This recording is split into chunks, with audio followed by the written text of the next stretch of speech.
Salut mes VIP. Aujourd'hui, nous allons parler de l'école de la vie. Aujourd'hui, je vais vous parler des couples qui ont les problèmes de communication avec leur conjoint, surtout quand l'homme a les problèmes de finances. Alors le mari ne parle pas beaucoup quand il a les problèmes.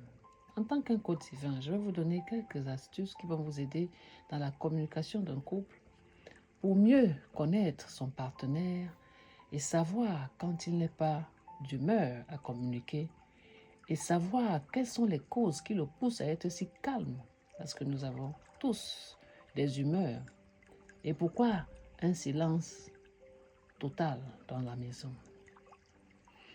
Lorsqu'un couple traverse des difficultés financières et quand la communication devient difficile, cela peut créer des tensions importantes. Voici quelques conseils pour aider à rétablir le dialogue. Numéro 1. Créer un espace de communication sécurisé. Il est essentiel de créer un environnement où chacun se sent en sécurité pour exprimer sa crainte de jugement. Choisissez les moments calmes, sans distraction, pour aborder le sujet. Numéro 2. Exprimer ses émotions sans accuser. Au lieu de dire « Je ne fais jamais rien pour améliorer notre situation », optez pour la communication calme.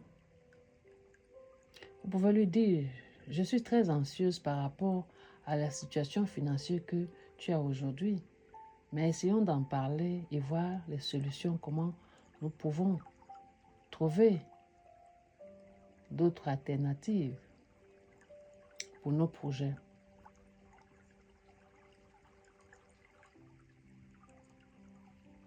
Et puis, j'aimerais ensemble qu'on cherche un temps pour trouver des solutions ensemble. Numéro 3, écoutez activement. Écoutez sans interrompre votre conjoint. Montrez de l'empathie et connaître les émotions de l'autre. Par exemple, je comprends que tu te sens stressé à cause de la situation financière. Mais quand vous avez quelqu'un qui ne parle pas, il est toujours enfermé en lui-même. Il faut déjà connaître que votre partenaire ne parle pas beaucoup. Ça dépend de son éducation. Donc, quand vous allez dans une relation avec quelqu'un, savoir toujours son passé, comment il a été, poser les questions à sa maman et puis elle va vous donner quelques petites astuces pour mieux comprendre votre partenaire. Et avant de vous engager, apprenez à connaître son côté sombre. Il faut apprendre quand votre conjoint est si calme. Parfois, c'est un problème financier, parfois, c'est un problème de sa propre famille qu'il est en train de gérer, qu'il ne veut pas en parler. Mais apprenez à connaître votre conjoint. Là, vous n'aurez aucun problème si vous le comprenez. Et beaucoup de femmes dans les foyers n'ont pas le temps de prendre pour comprendre l'autre. C'est regrettable. Généralement, les femmes sont plus focalisées par leur intérêt et oubliant que l'homme aussi a un temps où il aimerait causer et parler, mais il a besoin de la confiance de la femme et son attention, son affection en ce temps-là. Pas des jugements, pas un temps où vous allez toujours penser qu'il est en train de faire quelque chose de mal. C'est ce qui passe par la tête des femmes quand elles voient que le monsieur ne parle pas.